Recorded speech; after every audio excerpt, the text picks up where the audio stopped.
Monggo. Ya, Raden Panji. pengalaman saya dulu saya suka naik gunung. Ya, jadi setiap Sabtu orang-orang pacaran saya naik gunung.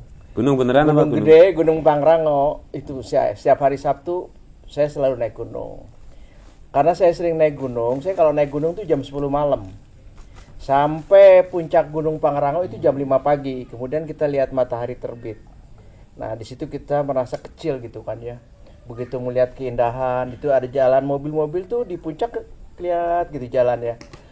Itu rasanya kita kecil. Nah, disitulah saya biasanya dengan kawan-kawan saya mengajak, inilah kita jadi kecil di sini kan. Kita tuh nggak ada apa-apanya di sini gitu. Jadi kita berusaha mengajak kawan-kawan tuh mendekatkan diri kepada pencipta gitu kan.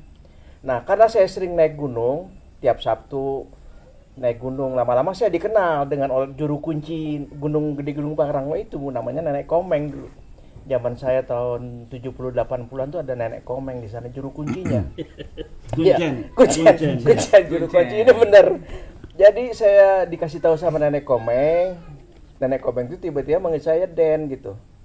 Kenapa? Ini punya darah karuhun dari sini katanya. Den, saya kasih tahu. Karhun tuh. Jadi leluhur. Bahasa Sunda. Leluhurnya mungkin ada di sini. Ya, kata leluhur saya bahwa kamu itu leluhurnya Sultan Maulana Hasanuddin Banten. Mbah Gunung Salak itu mbah kamu katanya gitu. Hasan Basri Brajakusuma gitu. Oh gitu. Oh iya. Jadi anggaplah kalau naik ke suatu gunung, anggaplah itu suatu rumah.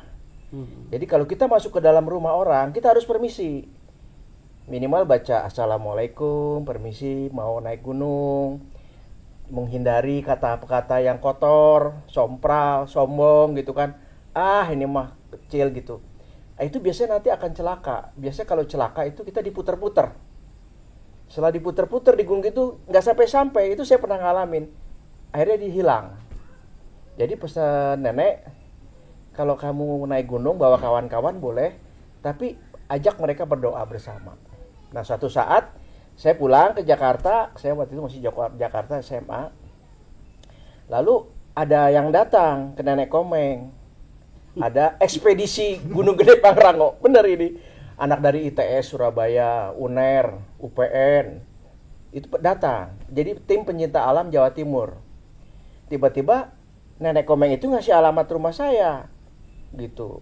Si Mas ini senengannya rokok bentul biru katanya gitu ya. Dia bawa rokok bentul biru. Dia telepon saya mau ketemu dari mana? Tim pencinta alam dari Jawa Timur. Terima sama saya. Lalu, oke, kita berangkat. Saya bilang gitu. Kapan Mas berangkat? Sekarang, saya bilang gitu. Sekarang? Iya, sekarang saya bilang. Jadi sore itu saya naik bis ke Cibodas ya. Sampai sana habis Isya. Nah, jadi naik jam berapa? Nanti jam 10 malam, saya bilang gitu. Oh ya, udah kita makan-makan dulu. Lalu saya bawa ke Cibodas, saya melingkar. Ayo kita berdoa semua sesuai agama masing-masing, karena ada orang Ambon dari ITS itu namanya Denny. Nah, dia nggak kan sesuai agama masing-masing. Kita mau permisi, kita mau naik Gunung Gede, Pangrango, minta izin. Kita masuk ke rumah ini gunung ada penghuninya. Ayo kita berdoa masing-masing, berdoa kita. Kemudian kita naiklah gunung itu. Benar. Jadi tiba-tiba kok seperti saya ringan gitu. Naiknya itu selalu di depan. Mereka badannya besar-besar. Tapi di belakang tuh. Ayo naik ke atas, saya bilang. Di sana ada tukang bakso, ada jagung bakar. Jadi mereka seperti terengah-engah gitu. Padahal mereka ahli pendaki gunung semua. Udah pernah naik Semeru segala macam. Nah, akhirnya sampailah begitu jam 5 pagi sesuai rencana saya, kita sampai di atas Gunung Pangrango. Itu seperti permadani gitu. Rumputnya pendek, terus pohon-pohon cembaranya tuh pendek-pendek gitu. Indah sekali di situ. Lalu saya lihat di pinggir jalan, lihat puncak itu kelihatan, ada mobil ke arah Bandung, ke arah Jakarta kecil gitu. Inilah kebesaran Allah. Itu pagi-pagi matahari terbit tuh kelihatan jelas tuh. Wah, cantik sekali saya bilang. Nah, di sini kita bisa merasakan bagaimana kebesaran Tuhan. Bahwa kita tuh tidak ada apa-apanya di sini. Kita tuh kecil, saya bilang gitu. Nah, dari situ selesai, ayo kita melanjutkan perjalanan. Langsung saya turun dari Pangrango, naik ke Gunung Gede. Nah, di sini kejadiannya ini. Di Gunung Gede itu sampai maghrib. Begitu maghrib, mereka kan dari Jawa Timur, bangga dong bisa naik ke Gunung Gede. Wah, itu pas maghrib, mereka naik ke satu batu, besar batunya. Sebesar ini. Aduh, itu besar gitu. Antara 4 kali 4 meter, tinggi 4 meter. Dia naik ke atas. Di atas batu itu ada pohon. Pohonnya itu nggak ada daunnya, tapi ada buahnya. Buahnya tuh seperti kemaluan laki-laki. Persis. Jadi ada bijinya 2, ada itunya gitu. Diambil sama dia. Sama Denny ini. Rambutnya keriting keribu, orang Ambon. Pakai kacamata hitam, sini pakai suatu BL, kacamata BL dulu yang hitam itu ya, dicopot satu. Jadi begitu, dia joget-joget. Oh, joget-joget sambil ininya buah itu dipetik, dia joget-joget gitu. Sambil itu senang gitu kan. Maghrib tuh sampai di puncak. Setelah sampai Pangrango, sampai puncak Gunung Gede. Saya sedang itu, mereka kan banyak yang mau berusaha mengambil itu bunga Edelweiss tuh. Saya bilang jangan. Permisi dulu sama yang punya ini. Kalau mau ambil boleh, minta tapi seperlunya gitu kan. Bunga Edelweiss itu. Sementara saya tidak tahu dia sedang joget-joget sambil nyanyi-nyanyi gitu. Tiba-tiba ini dia ada yang narik lehernya ini.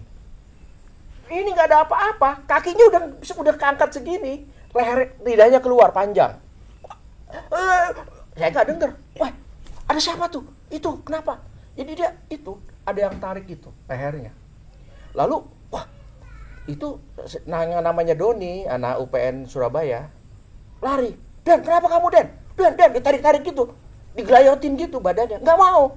Lalu saya naik. Terus begitu saya naik ke atas, ya Allah mohon ampun ya Allah. Mungkin di sini makam yang Prabu Surya Kencana, saya bilang. Prabu Surya Kencana, saya cucunya Prabu Siliwangi, saya bilang gitu. Prabu Surya Kencana, Prabu Siliwangi, Raden Pamanarasa bin Prabu Surya Kencana bin Prabu Wastu Kencana. Mohon ya Allah, saya ini yang bawa, saya yang salah. Saya bawa mereka tidak tahu apa-apa. Mereka dari jauh pendatang. Mohon ampuni ya Allah. Ususon yang Prabu Surya Kencana Al-Fatihah, saya bilang gitu. Itu dicopot Al-Fatihah, ujubillahi minasyaitonirrajim. Bismillahirrahmanirrahim. Terus saya langsung buak gitu. Itu lidahnya masuk sendiri. Namanya Denny itu. Turun tuh ya. Begitu kita turun, oke lah. Ini udah bahaya nih kita. Udah dapat ini kita di istilahnya kena sanksi ini sama penghuni ini, sesepuh di Sukaruhun di sini. Turunlah kita maghrib. Itu baru turun kira-kira 1/4 perjalanan di Gunung Gede itu, hujan besar. Kita turun kan, berhenti kita kita duduk di situ semua kan, jalannya setapak. Saya paling atas, bawahnya itu mereka duduk. Hujan besar. Wah bahaya nih kalau hujan besar nih, saya bilang kita nggak bisa jalan, saya bilang gitu. Terus hujan reda kan. Nah setelah itu kita turun. Itu kita lewat satu batang pohon yang tumbang. Kita udah jalan 1 jam, ketemu pohon tumbang itu lagi. Pertama, wah jalan. Loh, kita tadi kan berhenti di sini ya. Setan keder itu ya. Terus kita jalan lagi. 1 jam kemudian kita ketemu pohon tumbang lagi. Wah saya bilang stop. Ini udah 2 kali, jangan sampai 3 kali, saya bilang. Berhenti, saya bilang gitu. Ini benar, ini kisah nyata, true story ya. Terus kita berhenti, terus kita berdoa, kita kumpul, saya bilang, sekarang gantian jalan. Ini Doni yang paling depan, ya dari ketua rombongan paling depan. Gantian, kamu di belakang, saya di depan, gitu kan. Kita berdoa dulu sekarang. Berdoa menurut agama masing-masing, kita mohon ampun. Gitu, kita yang pakai agama lain pakai ini, yang Islam baca istighfar, saya bilang gitu. Terus kemudian kita mohon ampun, semoga kita dimudahkan dan diselamatkan dalam perjalanan kita pulang lanjutnya gitu kan. Ya itu hujan berhenti, itu hujan-hujanan kita berdiri begini rangkul-rangkulan betul. Terus kita turun jalan, nggak selama kemudian tuh kira-kira cuma 1/4 jam ketemu kita satu gubuk kecil gitu di tengah itu, Ciberem, namanya Ciberem. Terus saya bawa dari ransel, saya kalau naik gunung tuh selalu bawa itu tempat susu Denko tuh ya. Saya isi pasir kira-kira sedikit gini, lalu saya isi koran. Saya siram minyak tanah. Lalu saya tutup, dulu masih minyak tanah kan. Tutup, saya bawa, lalu saya keluarkan, saya bakar. Apinya tuh gede banget. keluar dari situ kan, rokok tinggal 1 batang, udah bareng-bareng di kita, 1 isap gitu gantian itu. Jadi rasa persaudaraan dan kekeluargaan kita tuh jadi tumbuh di situ loh. Ukhuwah. Gunungnya. Terus akhirnya kita semua tertidur di situ. Di dalam guduk itu sampai karena panas kan hangat ya tidur. Tiba-tiba ada matahari udah. Itu udah kedengeran sayup-sayup suara azan subuh. Oh, subuh. Subuh ya. Langsung kita turun. Enggak sampai, udah sampai di Cipanas. Jadi turunnya di Cipanas. Jadi Gunung Gede itu ada Cibodas ya, ada yang Gunung Gede yang itu, ada yang Cibodas sebelah sini tuh yang Cipanas. Nggak lewat Gunung Bunder. Kan ada Gunung Bunder tuh, di Cibodas. Iya, ya itu saya di situ akhirnya keluar. Wah, seneng benar. Akhirnya mereka begitu pulang ke Surabaya, diundang saya. Mereka syukuran. Di satu ini perguruan tinggi itu dari 5 perguruan tinggi kan, syukuran. Ini dia. Saya ini kalau nggak ada dia udah mati katanya gitu. Itu waktu masih SMA ya? Ya sayanya SMA, mereka udah perguruan tinggi. Jadi sejak SMA udah jadi dukun ya? Ya itu mungkin ini. pengalaman spiritual juga ya biasa. Bahwa gitu kan ya mudah. Dan kemudian Pak Denny itu jadi direktur PLN di Surabaya. Saya masih ingat tuh Pak Denny itu yang tadinya dia itu yang selalu bawa saya karena ya dia ini kenalin kemana-mana. Saya kalau nggak ada dia dulu saya mati nih katanya gitu. Masih keribu rambutnya masih. Udah nggak, gue udah cepak. Jadi ada kawan saya juga masih ada, tapi sebagian udah banyak yang udah meninggal. Kalau Pak Denny masih hidup. Pak Denny nggak tahu. Terakhir saya waktu di sana, Nanti saya kalau dijamin. ini udah tayang dia akan ngubungin. Ya itu cerita itu kisah nyata ya, terus sorry bahwa sejak itu.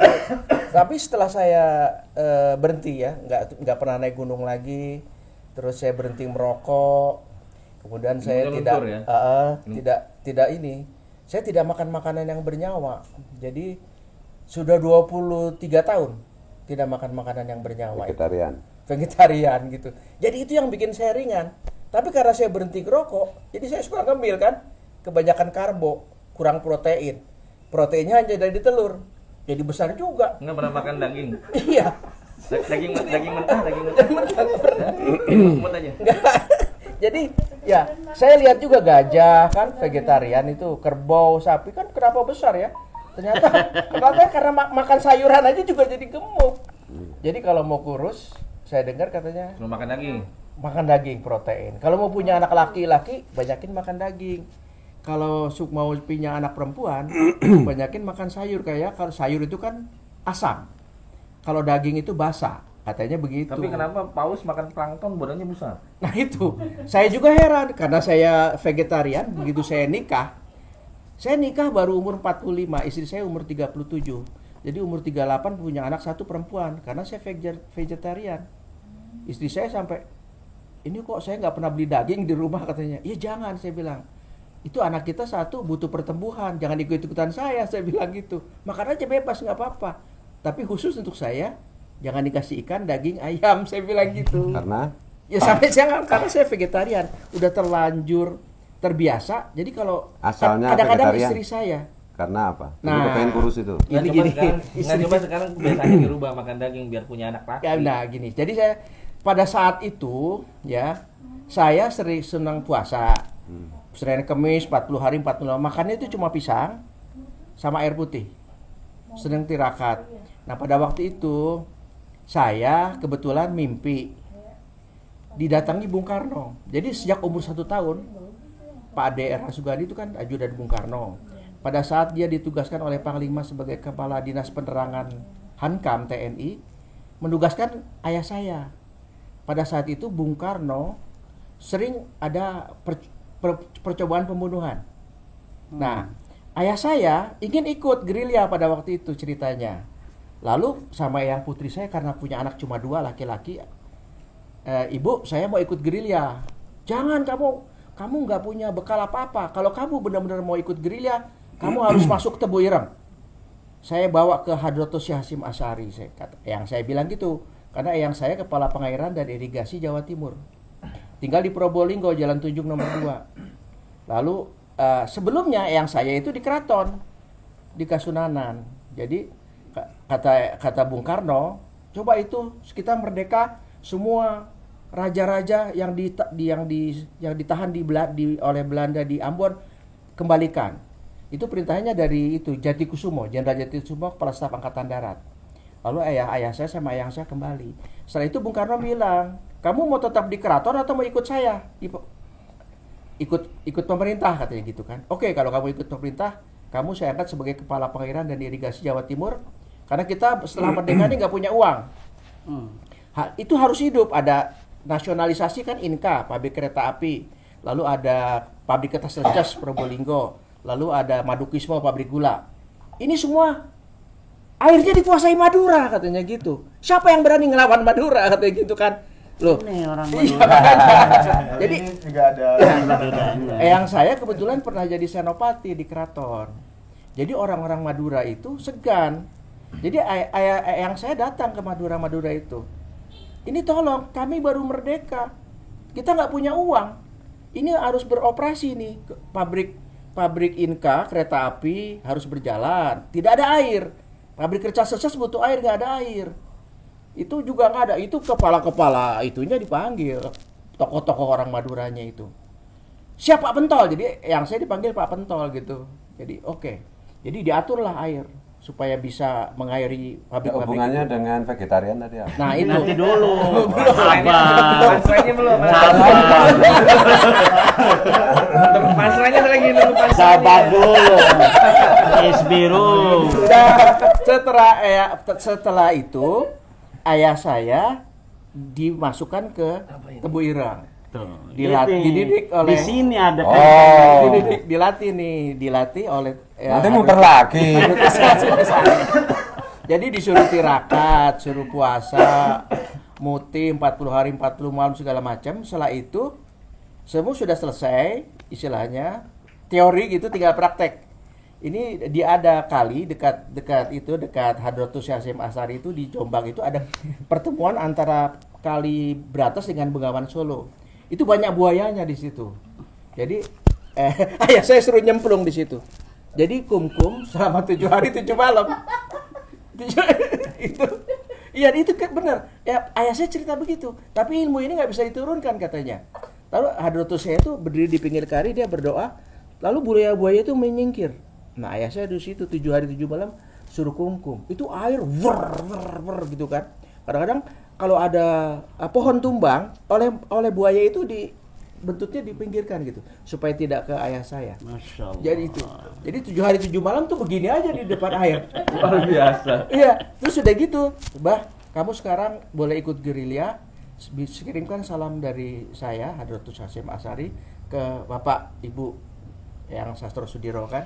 Pulang. Setelah pulang minta izin pamit mau ke Sumber Pucung Malang, mau ikut tentara pelajar. Ayah saya, tentara seni pelajar, Brigade 17. Terus sama yang aku dibekali kelas Kris Brojol gitu. Suruh pegang, kamu jangan lewat sana karena di sana banyak tentara. Kedatangan kamu sih sudah diketahui. Maksudnya di Nil, Belanda. Enggak, vegetariannya kakak.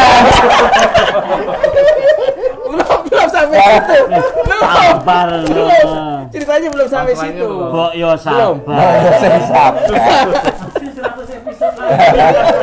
Nah, kemudian ayah saya diperintah oleh Eyang Kakung saya Untuk vegetarian. untuk nyebrang.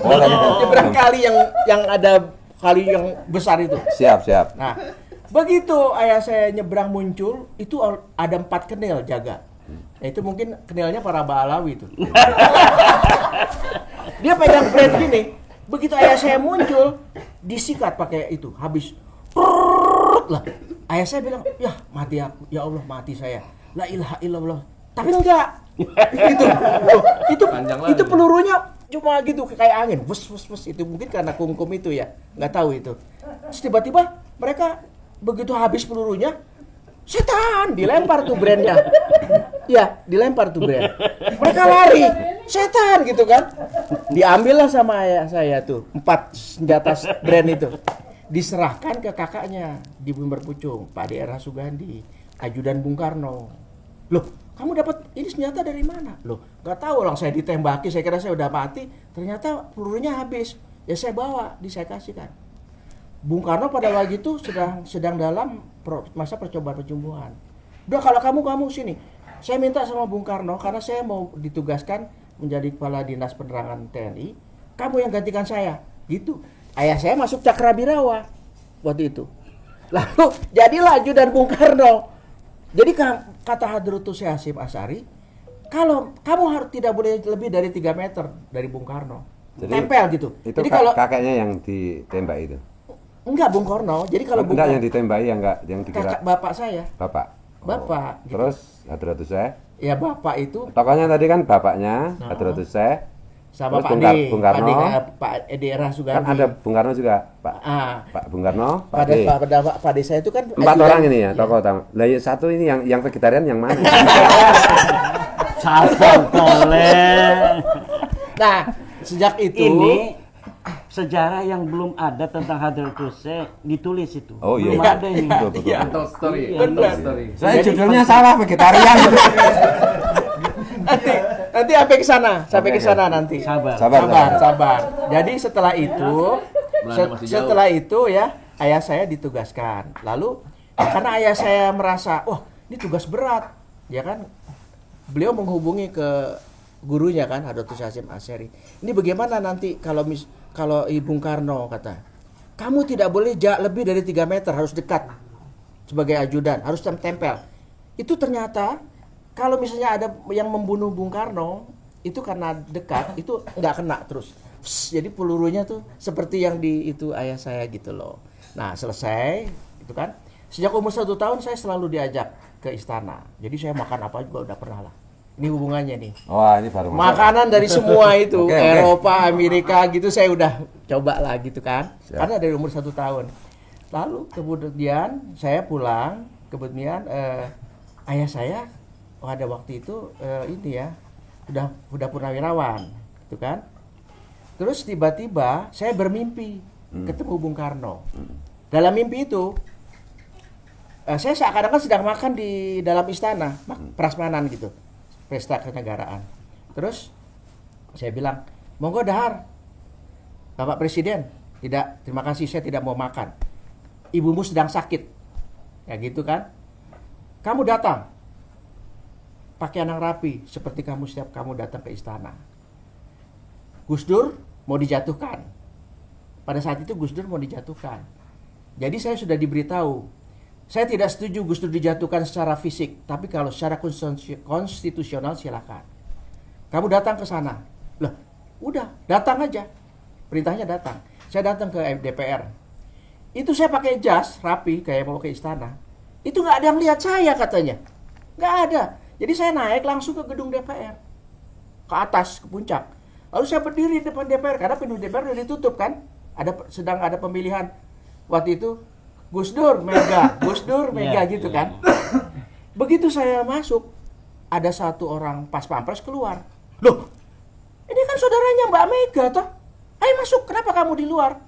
Karena dia sering lihat saya pada waktu di istana selalu dengan Mbak Mega, Mbak Puan dari kecil itu. Selalu berfoto gitu kan. Jadi saya datang ke sana. Saya masuk. Jadi ada 5 anak tangga begitu masuk gedung DPR itu. Tangga kelima itu saya lihat ada peneng gitu. Penengnya. Apa tuh tanda ini loh, tanda panitia gitu loh. Ada panitia presiden, wajahnya tuh mirip saya. Diambil. Ambil saya pasang. Saya diem aja di situ Dan kan. Namanya ada di rumah, tapi saya lupa. Namanya bukan nama saya, tapi wajahnya Jadi mirip saya. mirip. Nggak. Chinese gitu ya, kayak Chinese. Ya, kayak Chinese gitulah, putih ya. Lalu tiba-tiba dari sana tugas panitia tuh datang nyari saya. Loh, mohon maaf Pak, Bapak kan panitia persidangan, kenapa berdiri di sini? Bapak di sana, di belakang presiden. Saya disuruh di belakang presiden. Gus Dur waktu itu. Saya pas di belakang Gus Dur. Gus Dur, jadi dalam mimpi itu, Gus Oh, Dur ini dalam mimpi tuh. bukan. Dalam mimpi, Dari tadi Gus Dur tuh mau dijatuhkan. Iya. Dia itu tidak boleh jatuh karena dia sudah pernah 3 kali stroke. Jatuh ke 4 kali dia meninggal. Jadi ada upaya menjatuhkan Gus Dur secara fisik. Oh, didorong dijatuhin. Ya, mau dijatuhkan. Itu pas pemilihan presiden. Iya, Gus Dur Mega itu di sini. Saya di belakangnya. Jadi begitu selesai pemilihan, Gus Dur teriak semua kan. Orang ramai, wah di atas juga. Gus Dur. Akhirnya datang nih Amin Rais sama rombongan. Gus Dur ini Amin Rais, Gus Dur disium tangannya sama Amin Rais kan. Tapi setelah itu orang berebut, setelah Amin Rais itu anak buahnya yang datang dorong-dorong Gus Dur. Wah, ya ini teriak-teriak sama sama Ratih Harjono itu yang tolong Pas Pampres, tolong. Terus saya tiba-tiba langsung saya berdiri. Saya nyon sewu Gus Dur. Monggo berdiri Gus Dur. Ini enggak kondusif suasananya, saya bilang gitu. Ya, saya mau datang ke di HI. Di HI, di bundaran HI itu sedang ada akan bertempur antara Habibie dengan Masa Mega. Mereka bersenjata. Saya mau ke sana. Siap Gus Dur, saya bilang. Saya bilang, mana Pas Pampres, mana, kata Yeni. Gus Dur baru kepilih, belum ada Pas Pampres, saya bilang. Saya Pas Pampres ya, saya bilang gitu. Saya teluk gitu Gus Dur. Saya dorong, ayo Mbak kita ke atas. Saya nggak tahu, saya belum pernah, baru sekali masuk ke gedung DPR. Ini perut saya ini, tangan saya tidak bisa memeluk Gus Dur itu. Saya dorong Gus Dur ke atas. Itu saya didorong gini. Jadi mereka berebut mau cium tangan Gus Dur, tapi didorong-dorong. Dan lucunya mereka mukuli saya, karena saya pegangin Gus Dur. Buak. Tapi saya nggak kerasa apa-apa. Itu. Saya dorong ke atas. Saya dorong ke atas tuh. Saya dorong ke atas. Ternyata itu di gedung DPR kan ada lambang Garuda itu. Ternyata di lambang Garuda itu ada lift untuk evakuasi kepala negara. Saya baru tahu tuh, saya dorong. Itu diikuti terus oleh rombongan itu yang mau dorong Gus Dur supaya jatuh. Tapi nggak bisa, saya pegang gitu terus. Akhirnya sampai di lift itu hanya muat 5 orang kalau nggak salah. Saya nggak masuk. Ayo kamu masuk, ikut saya ke istana. Terima kasih Gus Dur. Tugas saya hanya sampai di sini, saya bilang. Saya nggak ada tugas di istana, saya bilang. Saya hanya ditugaskan untuk menyelamatkan kepala negara, saya bilang gitu. Saya pegang begini. Saya dibukuli, ditendang, buak. Begitu pintu, itu lama banget, saya pikir ini nggak mau tutup. Begitu nutup, Gus Dur turun, saya balik. Itu kabur semua, nggak tahu kenapa. Begitu lihat saya, lari semua. Terus kemudian saya tunggu lift turun lagi kan. Begitu turun, saya datangi Gus Dur. Temani saya mau ke bundaran HI. Saya nanti nyusul kepala Bapak Presiden, saya bilang. Di depan Mbak Ratih Harjono, di belakang Gus Dur sama Mbak Yeni. Saya naik taksi, saya bilang. Saya akan lihat nyusul Gus Dur, saya bilang. Saya tunggu ya, gitu. Terus turun. Saya naik taksi, dulu taksinya presiden taksi masih kuning. Sampai sana, saya berdoa, ya Allah mohon lindungi kepala negara. Kiai Haji Abdurrahman Wahid. Semoga bisa membubarkan itu yang akan bertempur dua masa. Tapi saya suruh pulang. Udah kamu nggak perlu ke sana. Yang nyuruh? Ya pokoknya dengerlah dalam hati saya. Pulang aja. Udah. Nah, setelah pulang itu, besoknya kan mau ada acara tuh tahunnya. Saya datang sama ayah saya. Ya, jadi saya bilang katanya, teman papa yuk, mana? Ke istana. Mamamu nggak mau pergi, sama saya kita berdua aja, fotoin. Bapak mau ketemu Panglima ini, mau ketemu Panglima TNI, Kepala Staf Angkatan Darat, Kepala Staf Angkatan Udara, Kepala Staf Angkatan Laut, Pak Kapolri mau ketemu. Satu meja, di sana Gus Dur sama ini, saya di sini. Lalu dia katanya gitu, bagaimana ini? Minta pertimbangan ayah saya. Jadi seperti penasihat militer gitulah. Selama 30 tahun TNI Polri ini dikuasai, dijadikan alat oleh negara. Presiden sebelumnya kan, jadikan alat kekuasaan.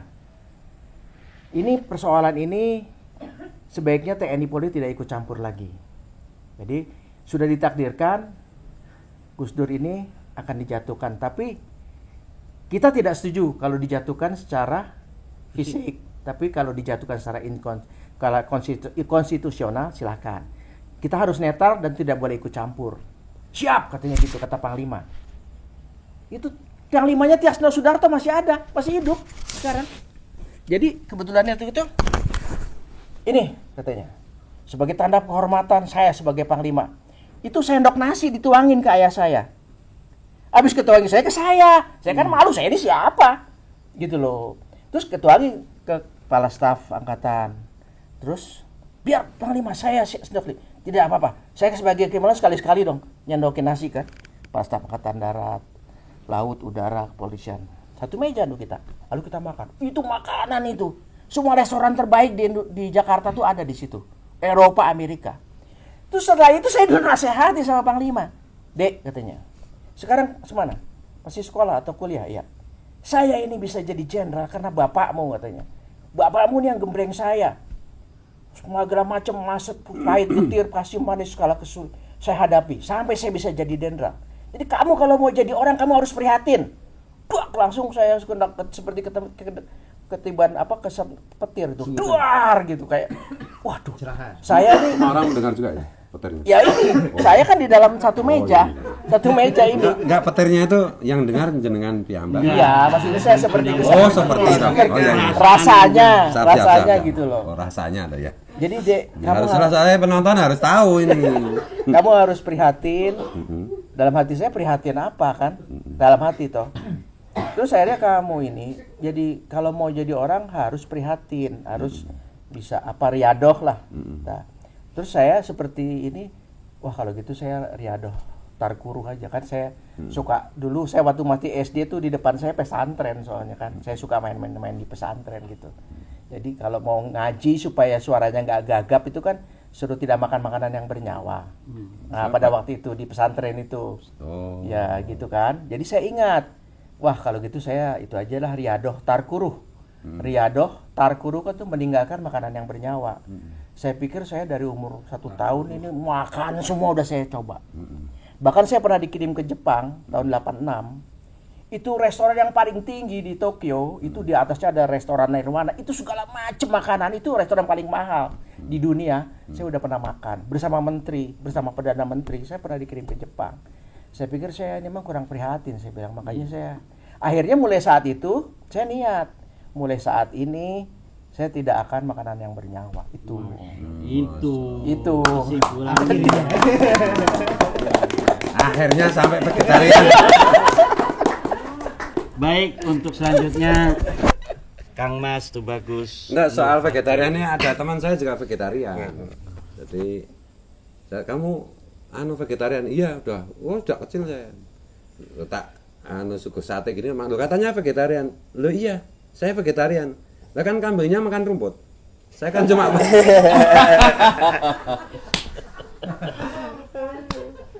monggo. Ya, silakan. Oke. Ya emang